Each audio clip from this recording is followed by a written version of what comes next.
Bapak, Ibu, saudara-saudari sekalian yang terkasih di dalam Tuhan. Saya yakin kita semua bercita-cita dan merindukan kebahagiaan.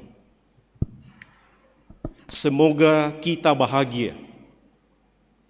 Semoga engkau bahagia. Begitu harapan dan cita-cita bagi setiap orang.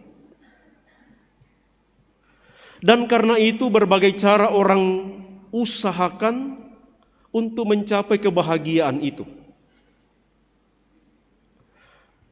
Saya biasa melihat foto-foto di media sosial, ada yang posting. Foto sementara berdoa berlutut di depan Bunda Maria. Lalu diberi caption, bahagia itu sederhana saja. Berdoa di depan Maria. Foto yang lain, ada yang sementara duduk, mencok. Mudah-mudahan mengerti. Buah mentimun, yang muda itu, bukan yang tua ya. Dipotong-potong lalu dicolek-colek di lombok dengan garam. Lalu diberi caption, bahagia itu sederhana, mencok saja. Di sisi yang lain ada yang mengejar kebahagiaan, memposting dia merasa bahagia, berkumpul bersama dengan anaknya, bermain dengan anaknya, lalu diberi caption juga, bahagia itu sederhana, bermain dengan anak saja. Bapak, Ibu, saudara-saudari, kita bisa mencari dan mengusahakan cara menikmati hidup yang bahagia. Sederhana, mudah dan gampang. Kebahagiaan orang kudus yang kita rayakan hari ini juga sederhana. Orang-orang yang disebut kudus adalah orang-orang biasa seperti kita. Orang-orang yang punya aktivitas dan kehidupan sehari-hari, manusia biasa, hidup di dunia. Bukan mereka sudah di surga. Tetapi mereka mencapai kekudusan dan kebahagiaan melalui hidup biasa sederhana dengan isi yang sesuai dengan sabda bahagia hari ini. Dan di sanalah pergumulannya, di sanalah perjuangannya. Karena Yesus katakan, berbahagialah orang yang miskin di hadapan Allah. Berbahagialah orang yang berduka cita. Berbahagialah orang yang lemah lembut. Berbahagialah orang yang lapar dan haus akan kebenaran, dan seterusnya. Persis di sanalah pergumulannya dan perjuangannya. Kapan kita merasa dan mau miskin di hadapan Allah? Bukankah kadang-kadang kita menonjolkan dan menampilkan segala kekuatan dan kemampuan kita, lalu lupa datang berlutut, merendahkan diri, merasa miskin di hadapan Allah?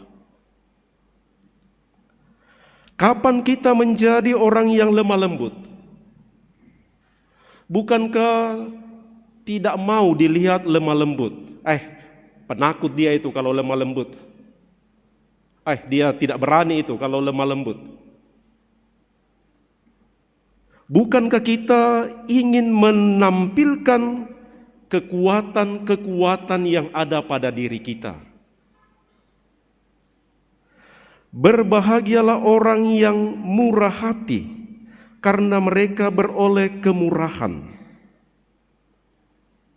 Bapak, Ibu, saudara-saudari sekalian yang terkasih, cara memperoleh kebahagiaan yang ditawarkan oleh Yesus adalah cara yang sesuai sebagai murid-murid Tuhan.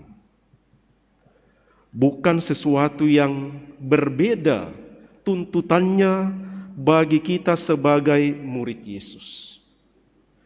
Maka tuntutan Yesus ini adalah tuntutan yang standar, biasa, sederhana, dan bisa kita lakukan. Orang-orang kudus yang kita rayakan hari ini, mereka telah mencapai kekudusan dengan mengikuti sabda bahagia ini. Karena itu kita bergembira, kita bersyukur boleh mengalami apa yang disampaikan oleh Yesus dalam Injil hari ini, menjadi orang-orang yang berbahagia. Hari ini saya mendapat banyak doa dan ucapan karena sudah umur 48 tahun. Semua isinya semoga bahagia, itu ya ada.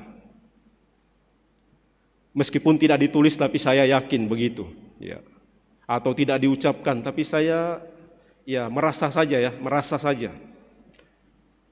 Ya, biar tidak dikatakan begitu tapi merasa saja, semoga pastor bahagia. Kurang lebih begitu. Sehat, panjang umur, setia dalam pelayanan, sukses. Itu adalah tanda-tanda orang bahagia. Dan karena itu saya merasa bahwa 48 tahun ini masih lebih tua daripada anak-anak. Iya. Tapi lebih muda dari Pak Rudi, lebih muda dari Frater Bosco dan yang lain-lain. Perasaan bahagia itu memang rupanya tergantung dari diri sendiri. Bukan karena diberi ucapan, semoga pastor bahagia. Tapi tergantung dari diri sendiri. Entah orang ucapkan, entah ada yang katakan, tetapi saya sepanjang hidup, ya mungkin tidak sepanjang 48 tahun menyadari itu. Mungkin baru 3 tahun terakhir atau beberapa tahun terakhir, menyadari bahwa ternyata berbahagia itu ada pada diri sendiri. Ketika taat dan setia dalam tugas yang diberikan. Tugas saya terakhir 9 tahun di kamar yang sama, di tempat yang sama, tidak berpindah. Pasti Uskup Monsinyur John Likwada lebih lama lagi ya. Kamarnya itu terus kan? Ya. Ibu bapak yang hidup di rumah juga saya kira begitu. Kamar itu terus. Tetapi ketika setia di tempat itu, setia dengan keadaan yang sama, setia dengan tugas yang diberikan, saya merasa itulah kebahagiaan. Dan karena itu saya bersyukur boleh belajar dan berjuang, boleh berusaha untuk setia. Di tengah-tengah godaan, tantangan, kesulitan-kesulitan yang dihadapi. Di tengah-tengah kelemahan sebagai manusia. Dan saudara-saudari, saya merasa 9 tahun terakhir tugas saya berada di, bukan mau sombong ya, bukan sombong-sombong. Berada di level-level pejabat ya, pejabat gereja yang tidak punya pangkat. Ya. Yang kadang-kadang memang harus memutuskan sesuatu tentang orang lain. Memutuskan nasib orang lain. Memutuskan nasib you jadi pastor atau tidak. Memutuskan nasib you pastor tugas di sini atau di mana. Dan di sana ibu bapak saudara-saudari, ketika kita berada di posisi itu, godaan untuk menjadi otoriter, godaan untuk berkuasa itu luar biasa. Ketika kita mau mengatur orang lain, ketika kita menentukan nasib orang lain, godaan untuk berkuasa itu sangat berat. Maka saya dalam keadaan seperti itu, ibu bapak saudara-saudari, mengingat moto tabisan saya. Yohanes 14 ayat 1. Janganlah gelisah hatimu. Percayalah kepada Allah, percayalah juga kepadaku. Sehingga keputusan-keputusan yang harus diambil tentang orang lain, tentang nasib orang lain, selalu didasarkan pada kepercayaan akan kehendak Allah, kehendak Tuhan. Keputusan yang diambil, pilihan yang diambil, diyakini dan dipercaya sebagai kehendak Tuhan dalam kehidupan. Maka ketika putusan itu atas dasar keyakinan kehendak Allah, maka ada kebahagiaan. Mungkin memang ada yang tidak sesuai, tidak cocok, tidak nyaman, tidak sesuai dengan harapan, tidak mungkin menyesuaikan dengan semua orang. Tetapi yang utama adalah menyesuaikan dengan kehendak Allah. Maka poinnya untuk saya adalah setia menjalin komunikasi dengan Tuhan untuk meyakini bahwa pilihan itu sungguh sesuai kehendak Tuhan. Maka saya mengucapkan terima kasih kepada ibu bapak saudara-saudari sekalian, kepada rekan saya Pastor Simon yang telah mendampingi, mendoakan saya hari ini, juga hari-hari sebelumnya, juga telah mendukung saya untuk tetap setia dalam tugas sebagai seorang imam, dan juga kita semua berada di jalur yang sama. Jalur yang sama adalah menuju kepada kekudusan. Menjadi keluarga, menjadi anak, ibu, bapa, menjadi siapapun dalam kehidupan ini, kita semua berada di jalur yang sama menuju kekudusan.